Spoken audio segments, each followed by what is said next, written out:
Welcome everyone. I want to start by talking about a personal story. For my birthday, I wanted to buy a dress, and an ad on social media showed me a homegrown brand's lovely dress. But I checked out the dress on the website and I wasn't sure about the size. Over the weekend when I went to the mall, I saw that same dress in their store. I tried it, it fit me, but I was still not sure about the price.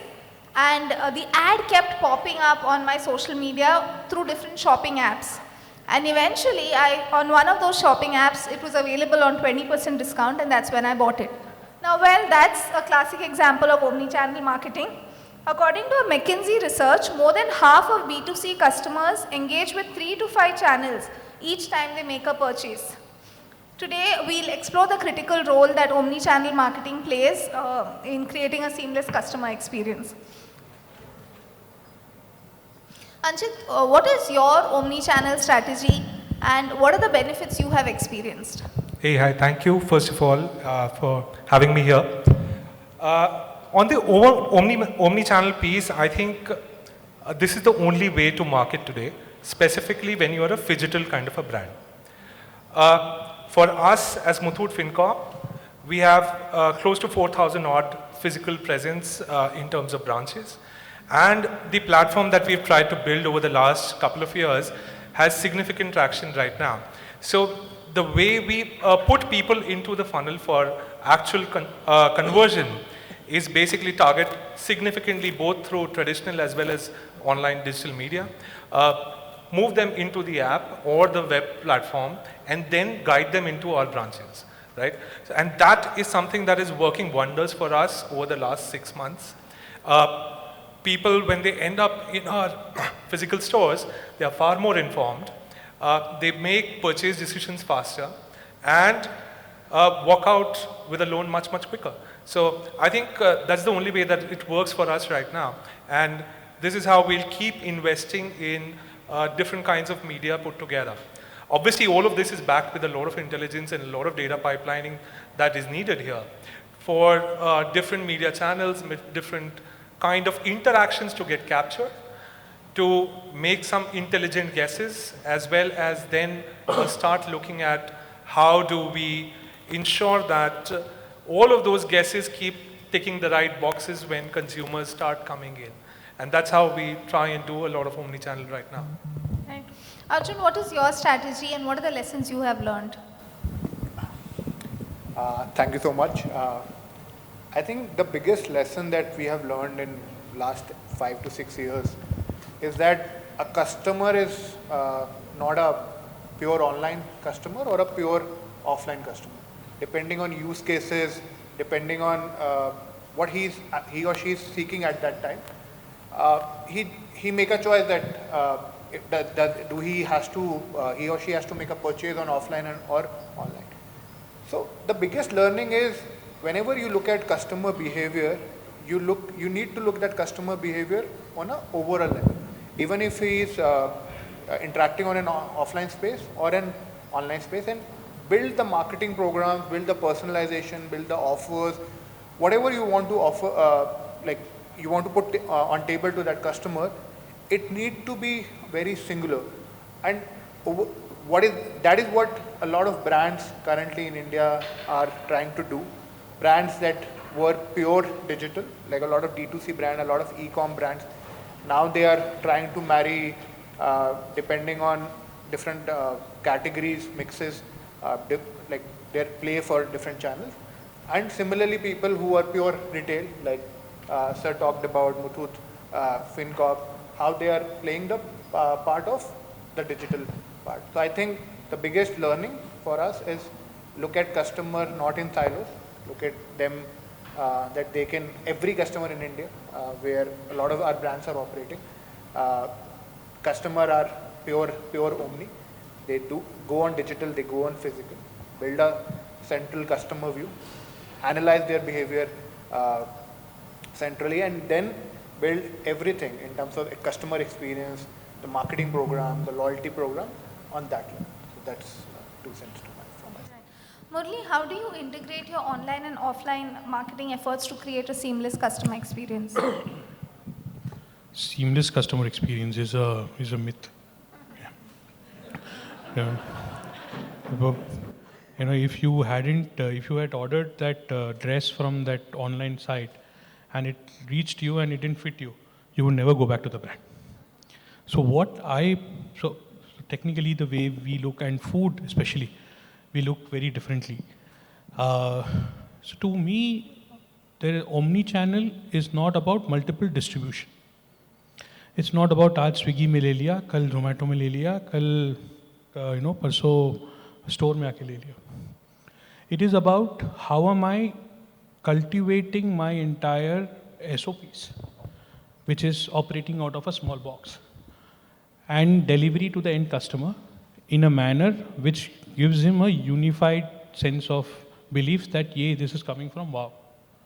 That is where we are trying to do. I personally feel that omni-channel in India is still a far more abused word. Because omni-channel, today we talk about having multiple, customization, something which we love to use. Saying that I am giving a customized offer to the customer. I am giving customized, experience to the. But omni-channel's real sense is basically following your customer touchpoints and ensuring that you're interacting with him and creating the same memorability which you would create at various other touchpoints. Does that happen unequivocally in today? It's difficult to say. But yes, in the larger sense of the term, omni-channel trying to deliver a seamless, singular customer experience is what we are all striving to do as marketeers. But what at the end, like I was telling you outside, matters the most is your on-ground training. How have you trained your staff well? Retail is all about that. Retail is not macro. Retail is micro. If anyone who thinks retail is macro, he can only do a tech business. Because retail is all about micro. What zameen mein, on ground mein kya, what opens up, you never know. So therefore, for us, omni-channel has always been inside out and not outside in. Which means that I will have to ensure that the guy sitting on ground in Ahmedabad is giving the same answer of what is the difference between Darjeeling Momo and classic Momo as the guy sitting in Bangalore who's telling the same customer, बताओ मेरे को Darjeeling Momo और classic Momo में क्या difference है? Is that cracked well? If that cracked well, I feel that omni-channel works well. Devanshi, what role does customer data play in shaping an omni-channel strategy, and how do you collect and utilize that data? Before all of that, I'm actually curious to know what's the difference. You need to tell me later. But in terms of data, let me put it this way. First, more than the customer data, who is the customer you're talking to, right? Because, and again, this is a very abused word and a very abused concept, but Gen Z is different from millennial, is different from boomer, right? For Murli here, maybe all three of them consume his product, right? But who is he talking to at what point of time and through which channel? Let me put it this way. The definition of online and offline for each generation is different because each of them goes offline for a different purpose, online for a different purpose. Gen Z, unfortunately, for them, online is the place where they socialize, where they entertain themselves, where they do brand research on new brands the way you did. It is also the place where they entertain themselves, There's so much that they're already doing over there.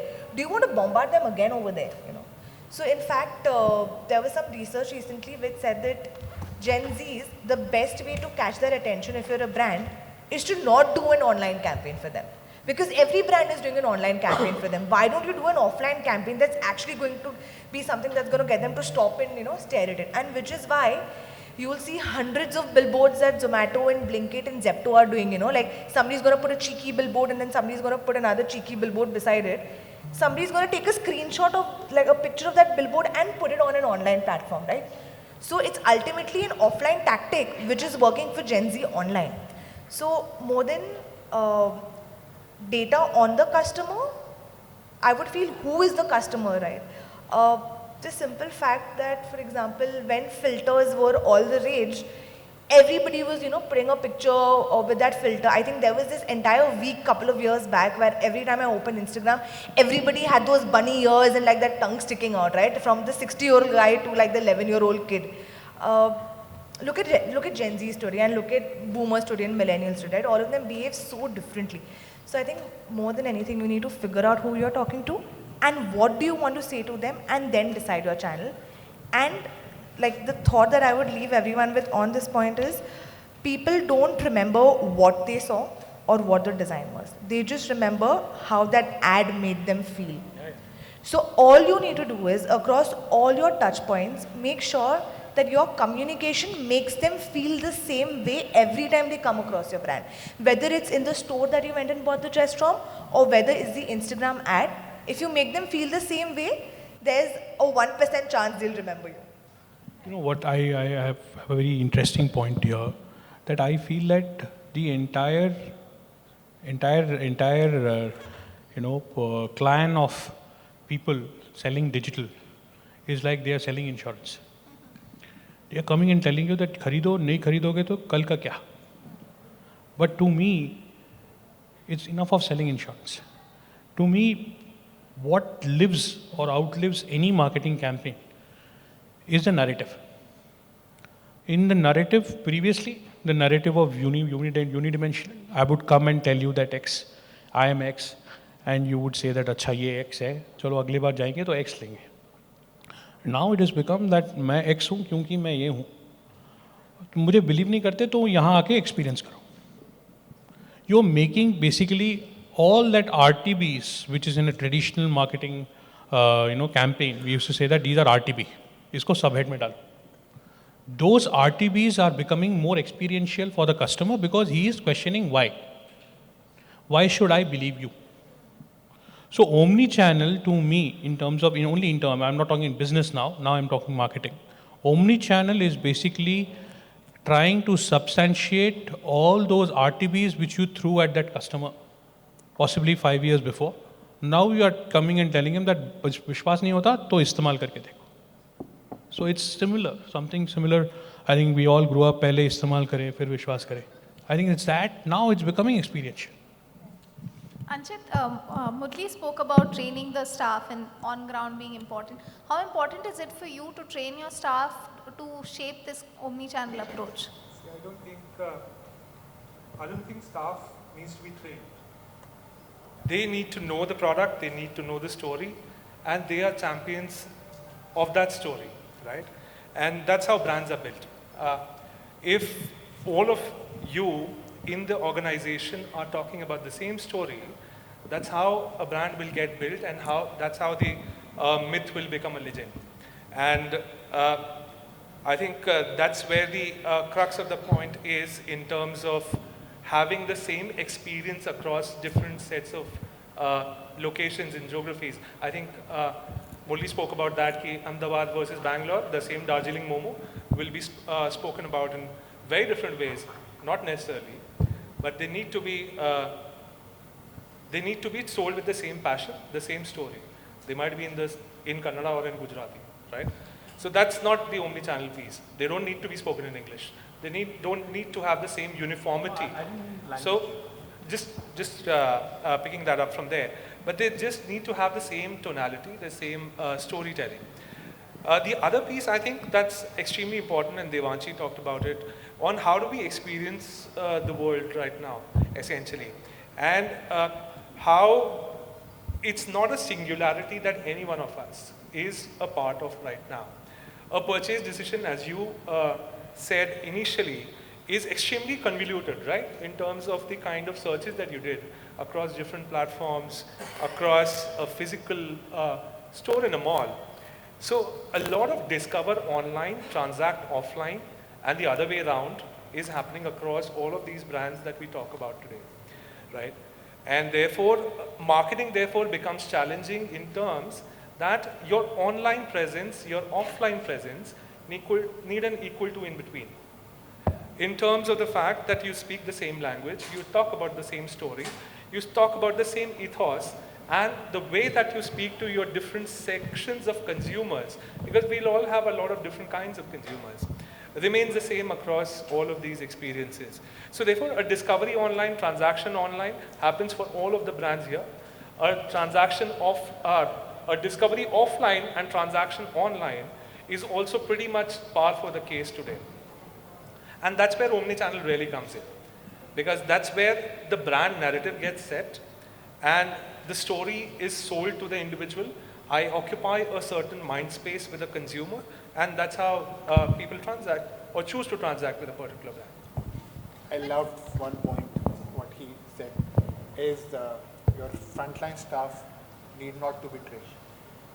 As a marketer, I think, especially in this omni-channel world that we are getting into, persuasion has become the biggest power for any marketer. There used to be a time around 10 to 20 years back, there used to be few brands, distribution was the king, but I personally don't feel that now the there are so much cluttered in the market that persuasion and being very strategic that what consistency of messaging, consistency of product, you need to talk to your store frontline staff, customer, the same consistency that need to be communicated across all your multi-channel is something defines how good or a bad your marketing would be. Because what has changed over the course of last 6-7 years, and what Murli has also rightly said, that all digital channel looks like they are trying to sell insurance. There is so much clutter of online people. Gen Z are on online, but now brands are trying to get their attention span, and that brings a very important point is focus for you. You need to build focus in all your efforts. That focus should translate to the retail frontline, that this is the product or this is the communication we want to talk about, and that will drive your offline to online or online to offline. That there are few things, maybe a rule of 3, that these are 3 things you need to talk about. The same thing need to be communicated on your communication channels. The same thing a customer should feel about. With so many channels, so much clutter, brands operating across retail, online, offline, the focus and clarity and consistency is the key that can bring success for I think Yeah. what has also changed with the game of omnichannel is that cohorting. How strongly can you and how dynamically you can start cohorting your audiences. And why I'm saying this is that there are so many overlaps in specifically retail and food retail, impulse retail. There will be so many overlaps where you will try to figure out, okay, this customer is a spice customer, okay, he is not a spice customer, okay, but he has an innovative palate, okay, he might have an innovative palate, but still, he runs only innovation. Like we divide the customer into multiple cohorts, so he might be having an innovative palate, but he sticks to steam innovation. He doesn't go to a pan fried or a fried kind of an innovation. So there are multiple, and even in the consumer's consumption pattern, there is a lot of day in life patterns. Evening snacks are never, are always either a pan fried or a fried. But the same guy, when he orders at home, because he has kids in the family, he orders steam. So there are multiple parameters which we are looking at.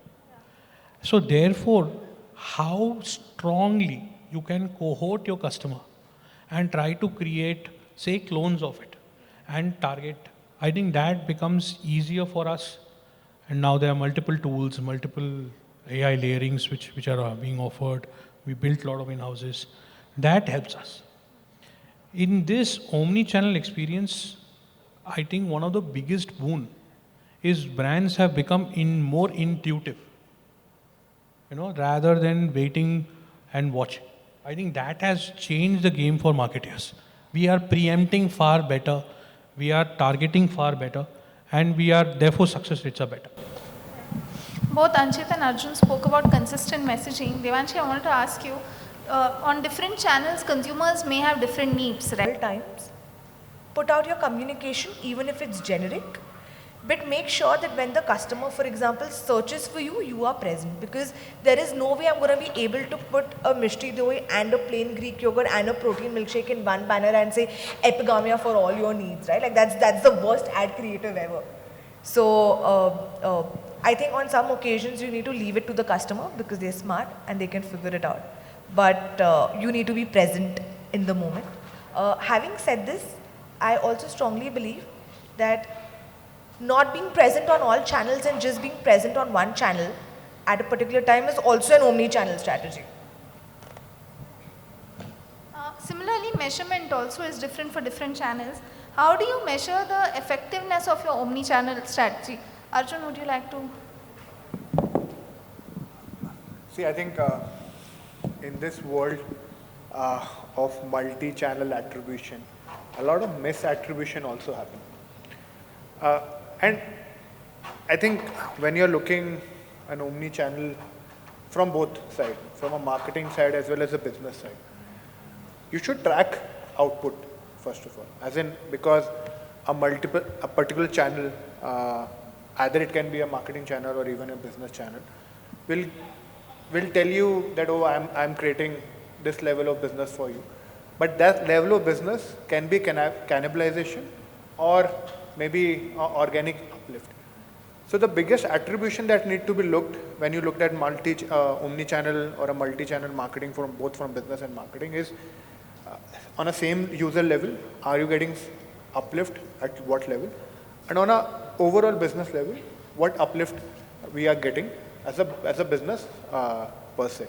And that is something which cannot be solved from a very short-term perspective, that we run some certain campaigns, we introduce a new business line and it started impacting our revenue on per user or our overall level, maybe in next 1 month or 3 months, depending on nature of the business and nature of the marketing. You need to look at maybe from a 6-month or a 12-month horizon.